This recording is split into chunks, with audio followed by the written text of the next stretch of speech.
Hello friends, ये कक्षा 10 का उदाहरण नंबर 3। दर्शाइए कि धनात्मक विषम पूर्णांक 4q+1 4q+3 के रूप का होता है जहां q कोई पूर्णांक है। तो हम क्या बोले थे सबसे पहले, ए कोई, यहाँ क्या कह रहा है, एक धनात्मक विषम पूर्णांक। तो माना, क्या लिखेंगे, माना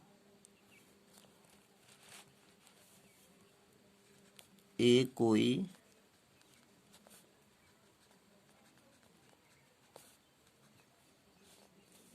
धनात्मक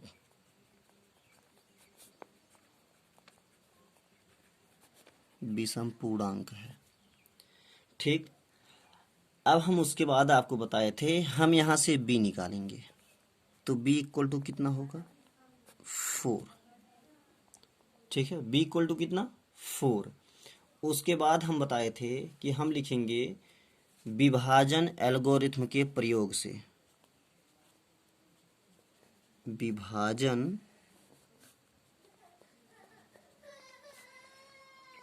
एल्गोरिथ्म के प्रयोग से क्या बताए थे, होता है a इक्वल टू BQ+R। अब हम क्या बनाएंगे, कंडीशन बनाएंगे ना।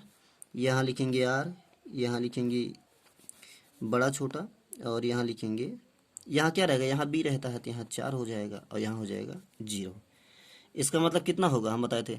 तो इससे कम ले लीजिए और इससे यहाँ से बराबर, तो 0 1 2 3 क्या हो जाएगा। इसका मतलब क्या है, r जो है 0 या 0 से बड़ा होना चाहिए और 4 से छोटा होना चाहिए। तो r बराबर 0 1 2 3 रखने पर, ठीक ना। जब हम रखेंगे, और किस में रखेंगे, इसी में रखेंगे, तो a इक्वल टू b का मतलब 4 गुना q और प्लस 0। तो क्या मिला हमें, हमें मिला 4q+0, आई मीन 4q। और इसे क्या लिखा जा सकता है, 2q, या वैसे भी जान लीजिए 2 से विभाज्य है। अगर हम इसमें 2 से विभाजन करेंगे तो यह कट जाएगा ना। यह एक सम संख्या है, यह एक सम संख्या है। आगे देखते हैं, a बराबर 4 गुना q प्लस 0 के स्थान पे क्या रखेंगे, 1 रखेंगे। तो क्या हो जाएगा, 4q+1। तो क्या ये 4 हम इस प्रकार से लिख सकते हैं 2 के रूप में बना के, कभी नहीं लिख सकते, या बनाएंगे भी तो कभी नहीं बनेगा, याद रखिएगा। ठीक है, तो यह 2 से विभाज्य, यह 2 से विभाज्य नहीं है। जब 2 से विभाज्य नहीं है तो क्या होगा, इसलिए यह विषम संख्या है। आगे हम रखते हैं a बराबर 4 गुना q प्लस 2। तो क्या हो जाएगा, 4q+2। तो 2 कॉमन हो गया, तो 2 कॉमन, तो बचा 2q+1। अब देखिए, अगर हम इसमें 2 से विभाज्य करेंगे तो 2 नीचे लिखेंगे, 2 2 कैंसिल हो जाएगा। तो क्या है, यह सीधा लिखते थे, यह एक सम संख्या है, सम संख्या है, क्योंकि 2 से विभाज्य है। अब अगला रखते हैं, क्या, 3 रखने पर 4 गुना q+3, तो क्या हो जाएगा, 4q+3। तो अच्छा, हम इसे अगर किसी भी प्रकार से जोड़ घटा के बनाएंगे तो कभी नहीं बनेगा। अगर आप सोच रहे हैं यहाँ हम एक जोड़ एक घटा के इसे हम 4 कर लें तो 4q+4 हो जाएगा, और ब्रैकेट में कर लेते हैं और -1 हो जाएगा, तो -1 तो बचेगा, रिमाइंडर ये कट जाएगा मान लीजिए। तो यह भी 2 से विभाज्य नहीं है, इसलिए क्या है, इसलिए यह एक विषम संख्या है। ठीक, इसलिए यह एक विषम संख्या है। अब हम ये देख रहे हैं कि इस प्रकार से जितनी भी संख्याएं बन रही हैं,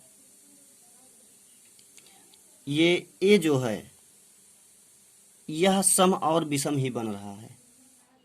ठीक है, इसलिए कोई भी, तो हमें प्रूव क्या करना, हमें प्रूव करना है धनात्मक विषम पूर्णांक। तो यहाँ पे क्या देखिए, धनात्मक विषम पूर्णांक हम ये तो हम यह कह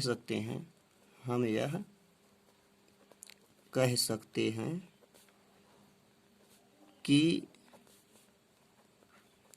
कोई भी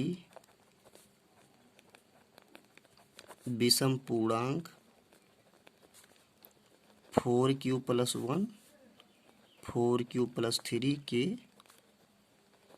रूप का होगा। इसे क्यों नहीं ली? क्योंकि यह एक सम है, हमें प्रूव करना था विषम। हम अगले उदाहरण देखते हैं, उदाहरण नंबर 4। उदाहरण नंबर 4 हमारा है, एक मिठाई विक्रेता के पास 420 काजू की बर्फियां हैं और 130 बादाम की बर्फियां हैं। वह इनकी ऐसी ढेरी बनाना चाहती है कि प्रत्येक ढेरी में बर्फियों की संख्या समान रहे तथा ये ढेरियां बर्फियों की परात में न्यूनतम स्थान घेरे। इस काम के लिए प्रत्येक ढेरी में कितनी बर्फियां रखी जा सकती हैं? देखिए, वैसे तो क्वेश्चन अगर पढ़ा जाए और समझा ना जाए तो एलसीएम निकालना पड़ेगा, क्योंकि न्यूनतम में एलसीएम निकाला जाता है। लेकिन थोड़ा और समझिए, इसे हम भूलविधि से कर सकते हैं। भूलविधि क्या होता है? जो हम सब अनुमान लगा के कर लेते हैं। परंतु इसे क्रमबद्ध रूप से करने के लिए हम इनका एचसीएफ निकालेंगे। क्या निकालेंगे? एचसीएफ। तब इस एचसीएफ से प्रत्येक ढेरी में रखी जा सकने वाली बर्फियों की संख्या प्राप्त हो जाएगी, अधिक से अधिक। और जब अधिक से अधिक बर्फियों की संख्या प्राप्त हो जाएगी तो ढेरियों की संख्या क्या होगी? न्यूनतम से न्यूनतम। तो हम चलते हैं सीधा एचसीएफ ज्ञात करते हैं। तो एचसीएफ कैसे? हमें एचसीएफ एल्गोरिथम के प्रयोग से ज्ञात करना है। तो पहले लिखेंगे 420 बड़ा है 130 से। अब क्या करेंगे? हम अगला स्टेप बताए थे, 130 से भाग दे देंगे 420 में, तो लगभग 3 बार जाएगा। 4 बार 400 4 3 बार 3 बार, तो 300 900 3 त्रिकोण 3 एकम 3 0 12 में से 9 3, तो हो गया 130। कितना बार? 4 बार 120। ये हो गया 10 से भाग देंगे तो कितनी बार? 10 3 30। ठीक है, तो हम क्या बोले थे? ए इक्वल टू क्या होता है? BQ + R। तो ए ये संख्या होती है 420 बराबर 130 × 3 + 30। 130 × 3 + 30। अगला स्टेप क्या बनेगा? 130 बराबर 130 बराबर होगा 30 × 4 + 10। 30 × 4 + 10। अगला क्या बनेगा? 30 बराबर 10 × 3 + 0। क्या हो गया? R = 0। जब R = 0 हो गया तो हमारा जो एचसीएफ होगा वो कितना होगा? 10। अतः एचसीएफ 420 130 कितना आ गया? 10। ठीक ना? ये एचसीएफ आ गया 10।